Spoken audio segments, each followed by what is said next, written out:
Olá pessoal, hoje nós vamos falar um pouquinho sobre o autismo. O que é autismo, quando se manifesta, o que nós podemos fazer em relação ao diagnóstico de autismo. Bem, o autista, a criança autista ou autismo, agora chamado de transtorno do espectro autista, apresenta um conjunto de alterações de comportamento ou do desenvolvimento bastante características. Mesmo assim, nem sempre é possível fechar o diagnóstico de primeira, só com uma consulta, precisamos interagir mais com a família e às vezes até com outros profissionais. O que chama atenção é uma dificuldade importante da comunicação, geralmente do desenvolvimento da linguagem. Então, geralmente, essa criança ela atrasa no desenvolvimento da linguagem, às vezes tem uma linguagem também pouco compreensível, pouco simbólica, fala as coisas sem sentido quando começa a falar, e alguns realmente têm a linguagem zero, eles são não verbais, não conseguem se comunicar. Então, além da dificuldade de comunicação, dessa comunicação mais verbal e de outros modelos de comunicação também, nós podemos nos comunicar necessariamente, não precisamos só da linguagem, essas crianças também têm uma dificuldade da interação social, da socialização. Geralmente elas não querem estar perto de outras crianças ou não conseguem interagir da forma adequada, muitas vezes se isolam, muitas vezes se afastam. Então é bem característico e necessário também para o diagnóstico, além das dificuldades de linguagem e comunicação, as dificuldades de interação. Em cima disso também, importante para a caracterização do diagnóstico, são comportamentos restritivos ou comportamentos repetitivos. Então, às vezes, essa criança ela tem uma fixação em determinado tipo de comportamento, as coisas mais comuns e que geralmente ficam bastante na mídia, que as famílias têm acesso, são a capacidade de organizar. Então, querem organizar, às vezes, os carrinhos, colocando carrinhos em fileira, empilhando objetos, separando objetos ou brinquedos por cor, por tamanho. Então, assim, esses comportamentos mais repetitivos e organizadores, às vezes tem tendência para um determinado tipo de assunto, às vezes a criança é um pouco mais velha, então ela ama bandeiras de países, então ela estuda bastante aquilo, ela sabe o nome, quando ela é verbal, desses países todos, mas às vezes a atenção fica restrita àquilo ali, ela tem dificuldades de outro tipo de aprendizado, mas ela é muito boa em alguma coisa muito específica, então às vezes sabe nome de marcas, então a gente tem às vezes família que a criança, quando entra na loja, ela fica só repetindo todas aquelas marcas, por exemplo, de eletrodomésticos, ela tem fixação por aquele nomezinho, por aquela marca, ela se concentra muito naquilo, às vezes não pode ver até o produto virado, sem estar mostrando a marca que ela quer virar, colocar na posição correta. Então são vários comportamentos, às vezes, que fogem assim ao esperado para a idade, fogem aquele desenvolvimento mais padrão que nós temos. É claro que o diagnóstico não é tão simples assim, então você precisa da ajuda do especialista, né?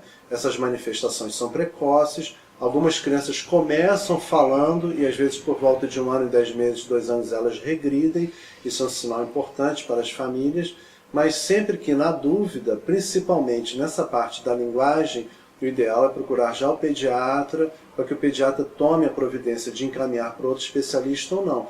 Também lembrando que nessa parte da interação social, é bastante comum que essas pessoas tenham uma dificuldade no contato olho no olho. Então, geralmente, elas não olham muito bem ou não mantêm essa atenção ocular por bastante tempo. Podem estar conversando com você, as crianças maiores ou as pequenininhas, por mais que você chame, parece que elas não prestam atenção, mas elas não são surdas. Faz parte da avaliação, às vezes, afastar a surdez, mas elas estão escutando muito bem.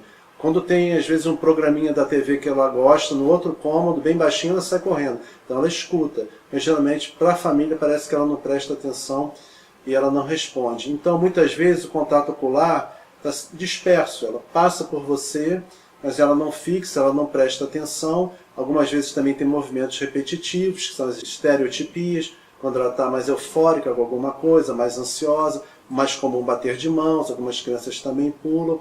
Ou seja, é um conjunto de manifestações de comportamento que são bastante características do autismo. Lembrando que a avaliação é importante, o diagnóstico precoce é importante e a intervenção precoce é fundamental. Então, alguns países já têm programa de monitorização precoce, né? O pediatra, na consulta de 9 meses, na consulta de 18 meses, ele direciona um pouquinho a consulta para saber se está tudo bem no desenvolvimento dessa criança, com o olhar também para o autismo. Bem, em feito o diagnóstico, quais as providências? O que pode ser feito? O que trata autismo é terapia, para a maioria dos casos, de uma forma geral. Então, a terapia como equipe especializada, que vai envolver o apoio da escola, a mediação escolar, fisioterapeuta quando necessário, terapeuta ocupacional, psicólogo, fonoaudiólogo, às vezes até a área de educação física. Muitas crianças ficam mais calmas e mais relaxadas com atividade física, dependendo da idade, é claro. Então você precisa de uma equipe multiprofissional, musicoterapeutas também participam, a ecoterapia com cavalos, até estudo recente mostrando uma boa melhora da agitação em crianças que estavam nessa modalidade de tratamento. Então, assim, o universo de tratamento é muito amplo, mas é bom que você procure uma pessoa especializada. E onde entra o médico? O que faz o médico?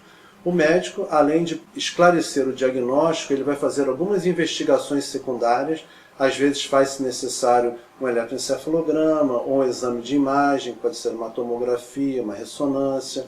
Às vezes o médico vai atuar junto com outro colega, no caso o pediatra ou o neuropediatra, vai pedir auxílio de um geneticista. Tem protocolos de alguns países que toda criança com diagnóstico de autismo, a grande maioria, deveria ter uma avaliação genética mais detalhada, mais pormenorizada, porque nós sabemos que o autismo é uma condição de alterações genéticas e com uma interferência ambiental muito grande. Então, a corrente atual, a corrente que eu sigo, trabalha nessa relação entre uma predisposição genética ou mesmo alterações genéticas promovidas por interações do ambiente com a nossa carga genética.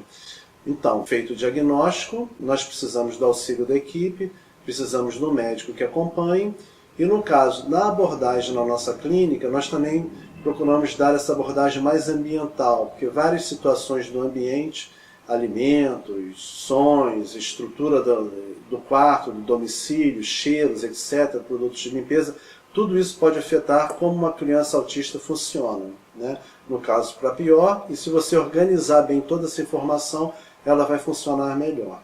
Medicamentos podem ser necessários, eu não sou contra medicamentos, em alguns casos eles são necessários. Quando a criança tem epilepsia associada a convulsões, eles são imprescindíveis, né? A gente precisa do medicamento, mas de uma forma geral nós procuramos tratar retirando substâncias tóxicas do dia a dia, promovendo uma nutrição melhor e usando também vitaminas e suplementos. Já há estudos que mostram que isso, quando bem feito, pode ajudar também no desenvolvimento da criança autista, às vezes no equilíbrio do comportamento. Então, sempre tendo em mente que tem que ser uma abordagem multidisciplinar e preferencialmente usando métodos mais naturais, mais acessíveis às famílias e com menos repercussões ou efeitos colaterais a longo prazo. Então, por hoje eu paro por aqui e espero conversar com vocês em breve novamente sobre esse e outros temas.